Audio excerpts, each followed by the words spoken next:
to change and repair a flat bicycle tire. There are two main types of bicycle tire valves. The Schrader valve, which is exactly like any valve on your car, and the Presta valve, or French valve. One key characteristic of the Presta valve is it has a locking nut that locks it closed so air doesn't escape. And you need to be sure to open the valve when you're trying to put air in or take air out of the tube. The tools we'll be using today are your normal tire levers, a patch kit, a shop rag, a new inner tube, and a shop pump. Once you've determined that your tire is indeed flat, do a quick visual inspection of the outside casing of the tire for any debris and that may have caused the puncture. Older tires, worn out tires, will have hairline cracks all throughout the tire, which are breeding grounds for glass and thorns penetrating through to the tube and flattening your tire. Once that is done, we'll do today's tutorial based on a Presta valve tire. If you have a cap on your valve, remove the cap and remove the retaining nut, and be sure to open up the valve and remove any of the extra air. To remove extra air, depress the valve core, and press out any extra air that you can. Once the extra air is out, take one tire lever and, working on the opposite end from the valve, insert the lever. And on many tires you can just start removing it from there, but on some with a tighter bead, hook the hook portion of the tire lever onto a spoke, and then 2 spokes over, insert the next lever. Now some tires you'll have to use 3. On this one we'll be fine using just 2. And you just work the lever all the way around the tire until the entire bead is out. Once the bead is removed, one side, you can easily pull out the tire.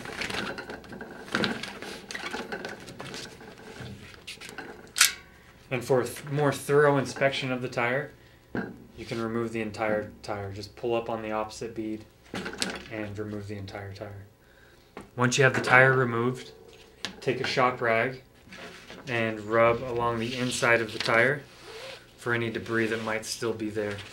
You can use your hand, but if it's glass or a thorn, you might cut yourself. And any sharp object will snag on the cloth.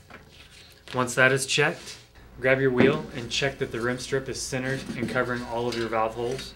If the valve hole is exposed, your tube will want to press itself in there and it'll burst and you'll get an instant flat. Okay, once your wheel and tire are checked, grab your wheel, find the valve hole and place it next to you. And then on your tire, find if there's any rotational direction and find the graphic and line it up, the graphic on the tire, line it up with your valve hole. And starting at the valve hole, install one edge of the bead and work equally and opposite around the tire until that one bead is inserted into your tire. Now with the new tube, again, you'll want to open up the valve and make sure it's compressed, and you'll want to inflate it with enough air to give it shape, but not so much that it expands the rubber on the tire. One pump should do it. Once you have shape to your tube, insert valve end into the valve hole and push the tube all the way inside the tire and the rim itself. And starting again on the valve side, insert a bit of tire bead and work your way around opposite and equally until it becomes difficult to work in. The narrowest diameter on a rim is the center of the rim. From here to here, it's the smallest. So if you squeeze your tire to where your bead is on the center of the rim, this end section becomes much easier to install. And grasping it with the ball of your hand and rolling forward, the tire is very simple to install.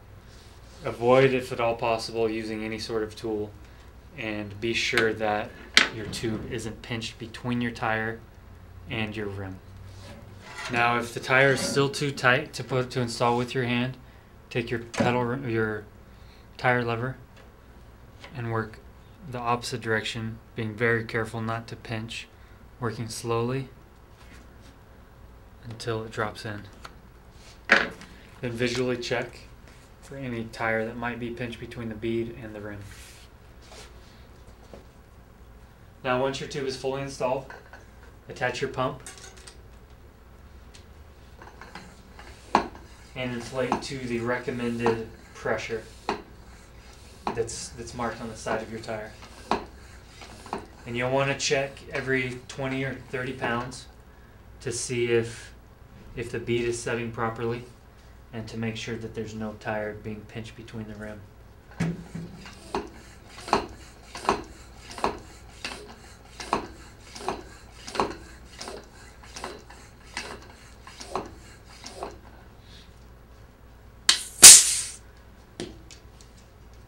Tighten the nut back up, and on a press the valve, be sure to always close that valve back up.